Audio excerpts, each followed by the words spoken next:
My name is James Whitmore, though everyone used to call me Jimmy. I was born in 1920, in a world untouched by television, before the birth of rock and roll, and long before the planet fractured itself into war and technology. Back then, life was simpler, quieter, almost innocent. I grew up running through wheat fields, listening to radio dramas with wide eyes, writing love letters I never sent, and dreaming under the stars. I was barely more than a boy when I joined the Navy, so young I didn't even know how to shave properly. I signed up chasing an idea, duty, honor, adventure, all wrapped up in shiny posters and smiling recruiters who promised we'd see the world. I never knew the world we'd see would be on fire. Back then, war felt like something that only lived in comic books, where the good guys always won and came home to parades. I never expected that on December 7th, 1941, my youth would be ripped away in an instant. I was stationed on the USS Arizona that morning in Pearl Harbor. The sun had barely risen when the sky turned black with fire and smoke.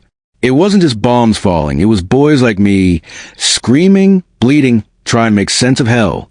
I remember the whistling sound first, then the thunder, then the screaming. Fire rained from the heavens, and the ship shook beneath my feet like it was crying out. I ran, but there was nowhere to go. The explosion tore through steel like paper. I remember gripping the hand of my best friend Bobby. Just hours earlier we'd been laughing over breakfast, and now he was pinned under twisted metal, looking at me with eyes full of fear, mouthing "Tell my mom." But the rest was lost as the fire consumed him. I lost 1,177 shipmates that day. 1,177 names etched in my soul, in my bones, in every breath I've taken since.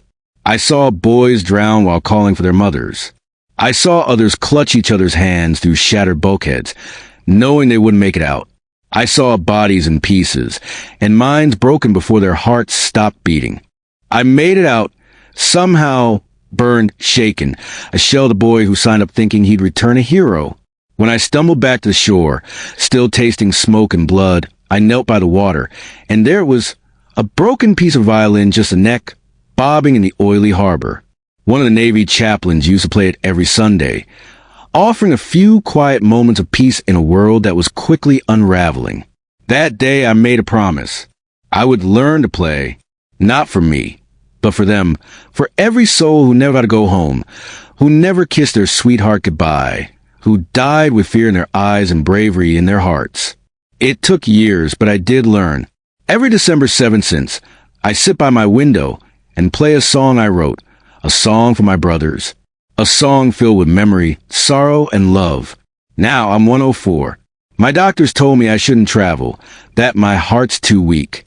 But I told them, my heart has never been stronger than when I play for the ones who no longer have one. So I came one last time. I wore my old uniform, the medals polished, though my hands trembled as I buttoned it. This might be the last time I hold the violin. But if it is, let it be a memory that echoes louder than the silence that follows. I play for the ghosts who still sleep beneath the waves of Pearl Harbor, for the 18-year-old boy who dreamed of building a home, for the friend who never made it to his wedding, for the brother who promised he'd write and never got the chance. Each note is a name. Each vibration, a heartbeat once lost. This song is for Bobby, for Sam, for Louis, for Tom. It's for the boy who held my hand as the water rose, whispering prayers between sobs. It's for the dreams drowned that day and the ones I carried in their place. I've spent over 80 years honoring their silence with music. My bow has become my weapon, my violin, their voice. Some people ask me why I still do it. Why an old man drags himself to a window every December to play a tune no one hears. And I tell them because I hear it. Because in the stillness, I see their faces. I hear their laughter. I feel their fear, their hope, their sacrifice. We were just boys. We didn't understand death until it knocked on steel walls and tore us apart. But we stood together. We held the line. And those who couldn't stand anymore, we remembered them. That's what this is. Not a performance. Not a show. A remembrance. A promise kept. Today's world moves too fast. People scroll past history like it's an ad break. But if you're listening, really listening, let this moment reach into your chest and remind you, freedom wasn't free. It never was.